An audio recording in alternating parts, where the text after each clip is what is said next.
The chief guest of the centenary celebrations, the Honorable President of India, Shri Ramnath Kovind, will now address the gathering. Sir, may we now invite you to address the gathering.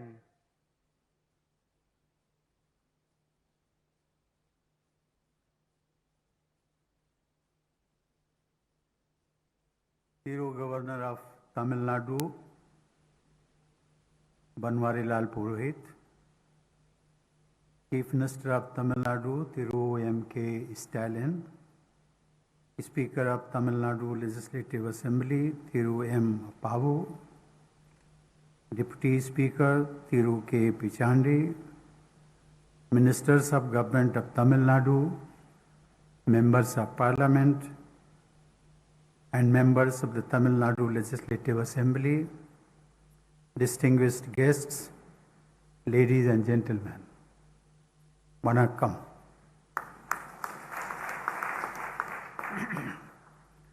I would like to begin my address with a few words in Tamil. Let me make an attempt. Indrai Varalatril Mukkiyethvam Bind Kalainjar Tirumu Karunanidhi.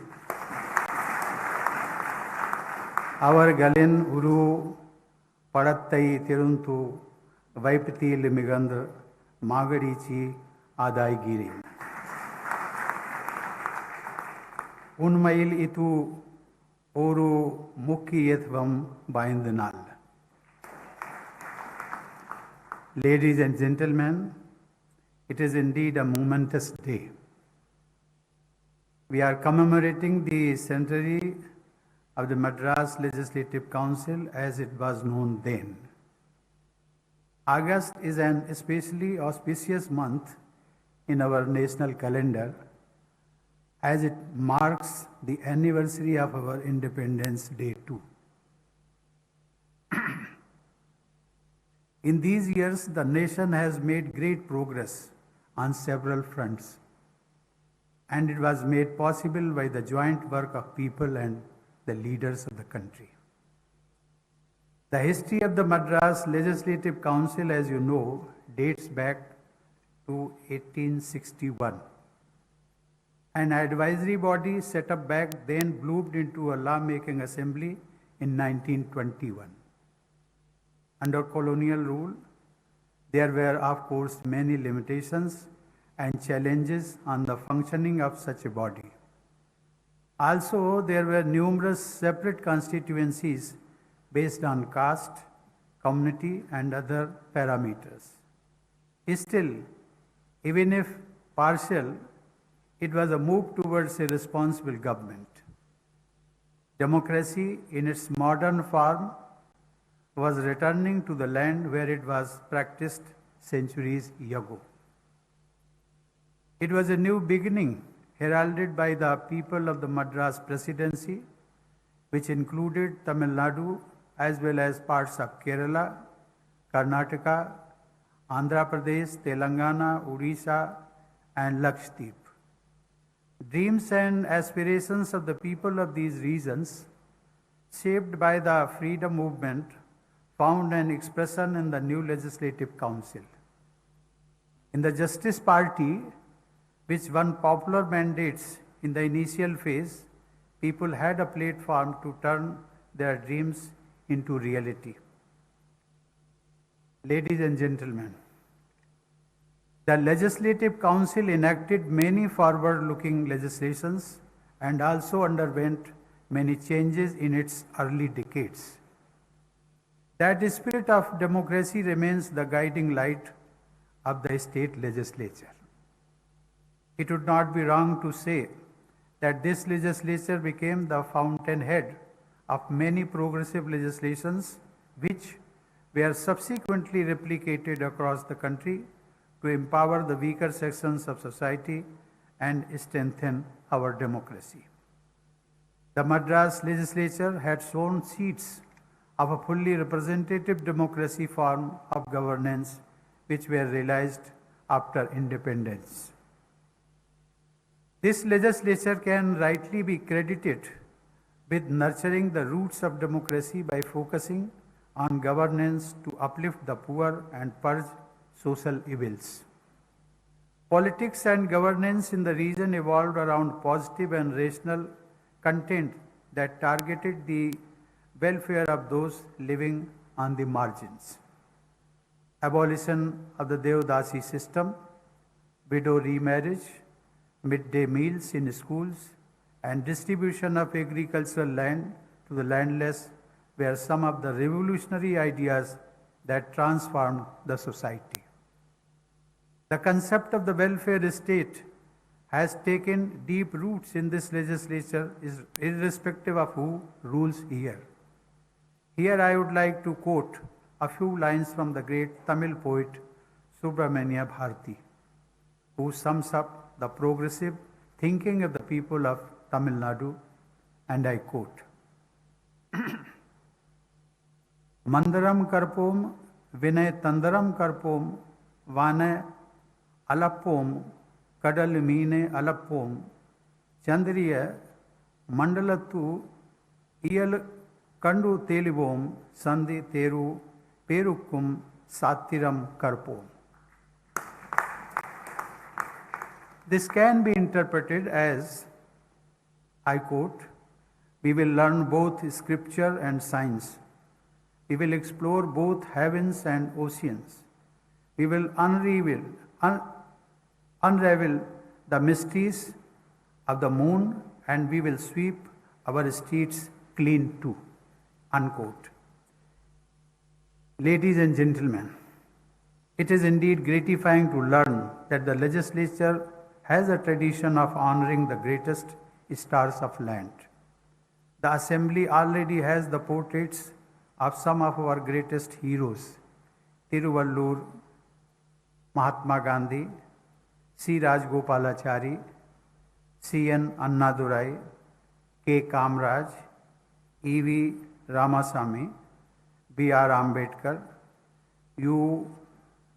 Muthuram Lingam Thevar, Muhammad Ismail Sahib, M. G. Ramchandran, J. Lalita, S. S. Ramasamy Padayachi, B. O. Chidambaram Pillai, P. Subramanian, and Omanthur P. Ramaswamy Reddyar. Now this Hall of Fame will also have the portrait of Thiru Karunanidhi, whose entire life was devoted to the people's cause in the state. When I came here, I was thinking about Chakrabarti Rajgopalachari, Gandhiji's conscience keeper and a titan among the freedom fighters.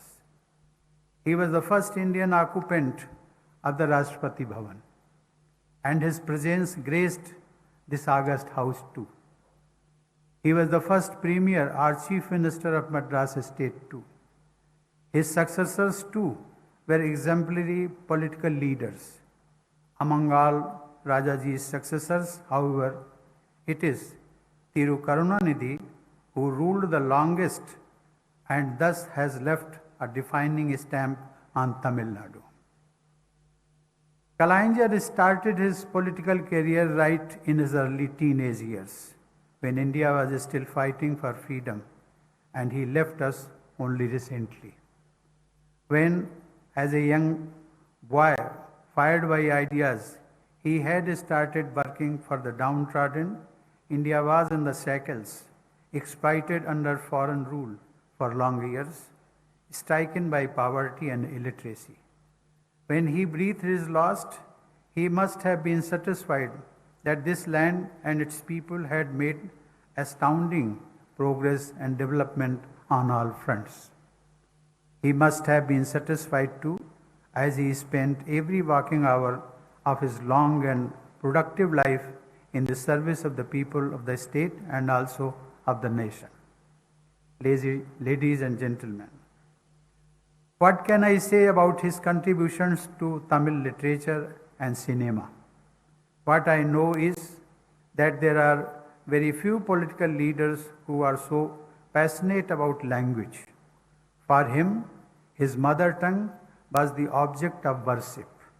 Tamil, of course, is one of the greatest and the oldest languages of humankind.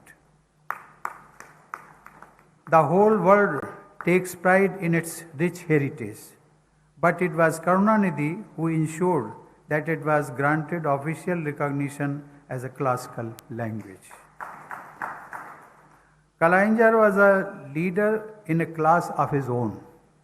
He was among the last links we had with the stalwarts of our national movement. Ladies and gentlemen, it is to those stalwarts as the nation celebrates the 75th anniversary of independence. Our national movement spans from 1857 or even before to 1947. During these decades, there were radicals and revolutionaries. There were pacifists and constitutionalists. They had different methods and they had different visions. But they were united in their reverence for the motherland. Each, in his or her own way, strove to serve Bharat Mata. Like different tributes coming together in a river, they all came together for the cause of national independence. They found a confluence in Gandhiji. Mahatma Gandhi not only personified all that was best in our culture and tradition, but he also improved upon the ideas of several Western thinkers. Alongside him was a legion of patriots, liars, scholars, social reformers, religious and spiritual leaders, and others. Each of them was matchless. Think of Dr. B.R. Ambedkar, such a towering genius and such a visionary. But for each name written in history books, there were countless others whose names were never recorded. They sacrificed comforts, even careers, and sometimes their lives so that we could live in a free nation. Those few decades, I believe, produced some of the greatest generations ever seen on the face of earth. To them, this country will ever remain in debt. To them, the only tribute we can pay is to be continuously inspired by their lives and their ideals. They gave us the gift of freedom, but they also gave us responsibility. Their vision has been taking shape, but it is an ongoing process. Just as they each played their own part, we each have to play our part in taking the nation to new heights. I urge the youth, especially to continuously engage with the past in order to understand the present and progress in the future. In the lives of Mahatma Gandhi, Subramania Bharati, and others, you will find answers to questions that are arising in your minds. I find that the young generation is more and more interested in our recent history. They give me the hope that the work of that began with the known and unknown freedom fighters will continue, that India with its wisdom will show the way to the world in this century. Ladies and gentlemen, I congratulate the people of Tamil Nadu on this auspicious occasion. My best wishes to all of you. Thank you. Jai Hind. உடனுக்குடன் செய்திகளை தெரிந்து கொள்ள Sun news bell ஐகானை click பண்ணுங்க.